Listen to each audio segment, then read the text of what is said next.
Okay. With or with the glasses or without the glasses? Um, I can't really see your eyes with the glasses, but the glasses fit your look.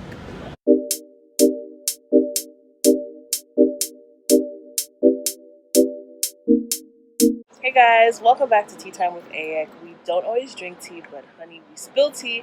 And today I have a very special guest.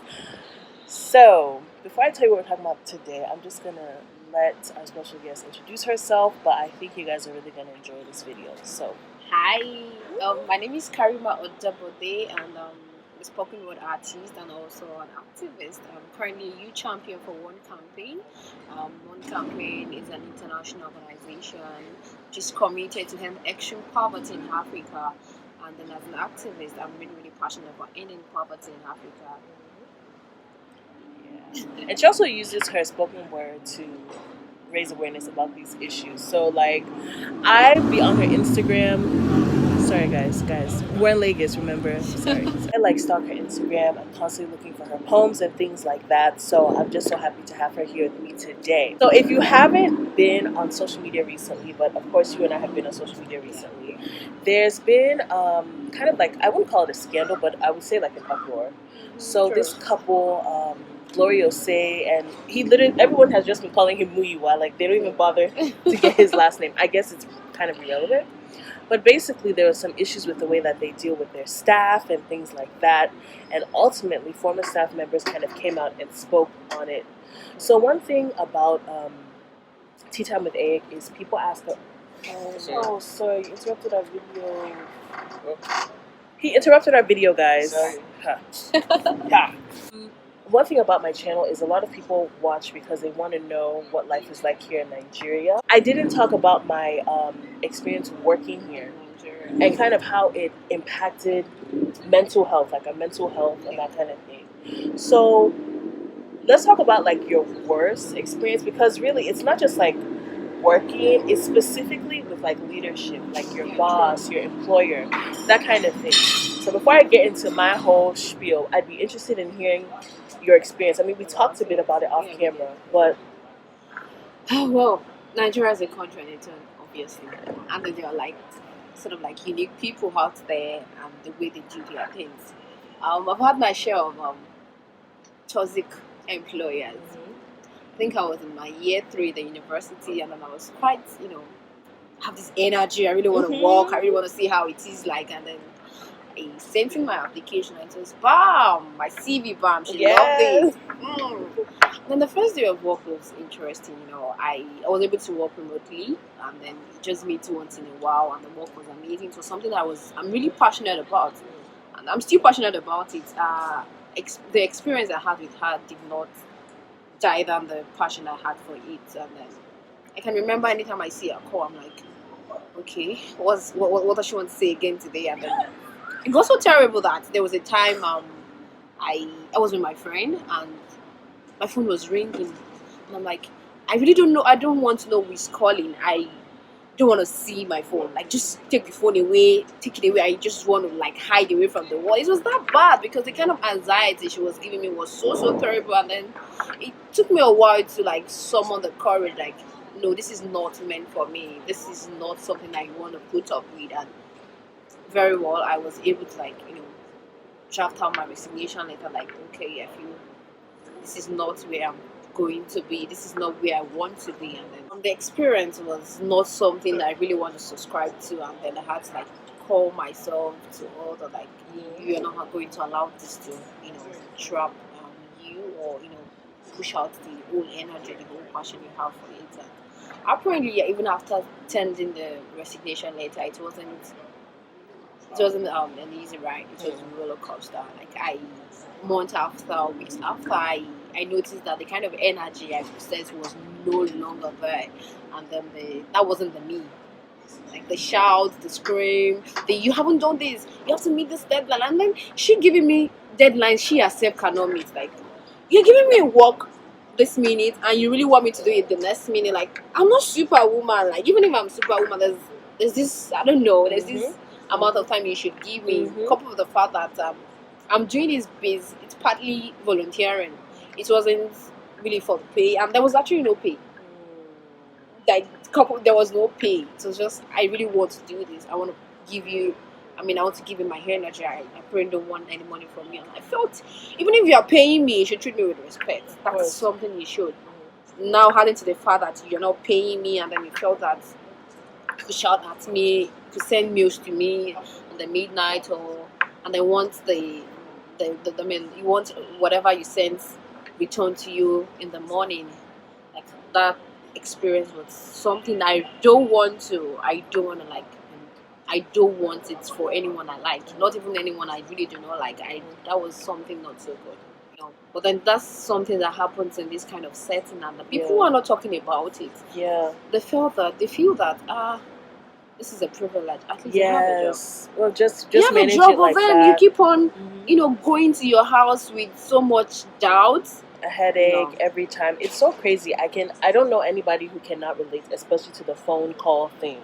It's like the moment your phone rings, you automatically have this anxiety because you're like, what is the boss calling about? What is this person calling about? Guys, this is the truth about the work environment here in Nigeria. It needs a lot of work. You hear more cases of people being in toxic working environments than like healthy working environments. And the strange or like scary part is a lot of us work for people who are like in the public eye, or they may have had experience in other countries working.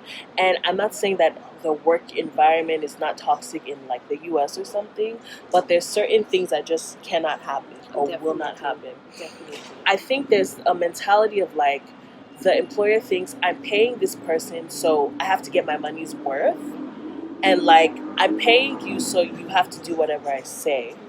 Like, you owe me because I paid you, Which is not supposed to be. I mean, you are giving me the money for my services. For my value. I'm bringing value to your business. Yeah. So you have to like give me the money and then give me the respect, because I'm respecting you enough by accepting the appointment. I agree. But then that's one thing people don't know about. Or I feel like a lot of times they know, they just don't necessarily care. They I think it's a thing of like, I do it because I can. Yeah. I have this power, I want to lead. Exactly. Yeah, like it's me. I'm in power. No question. That's basically it. I think my worst working experience was when we couldn't agree on a salary. Okay. And when we finally agreed, my role changed. So I came in with like program coordinator role, and I became executive assistant. I became admin. I became basically everything. And truth be told, she actually said, because I'm paying you this much now, like, keep in mind you're doing everything. Really? She would tell me, she's like, yeah, my PA, this, that. I'm like, I'll be looking around the empty office like, who's the PA? Because that's how I was like, who is the PA? Who's your PA? So that whole thing of like, I need to stretch this person thin, I didn't last long there. Because after all of this, she now said, you need to come, because it was a nonprofit. Okay. She said, you need to come up with ideas for us to raise money if you want to get paid. Oh, okay. I said, okay. Okay. Just, I never subscribed to that. Just quickly typed up my resignation letter and sent it, because I'm like, this is excessive. True. And, I told the person who helped me get the job, then I had to think about her as a person. What she goes through, like, on a normal basis where she works is terrible too. Her boss will go on vacation before paying them, and will purposely go before paying them. Purposely. Okay.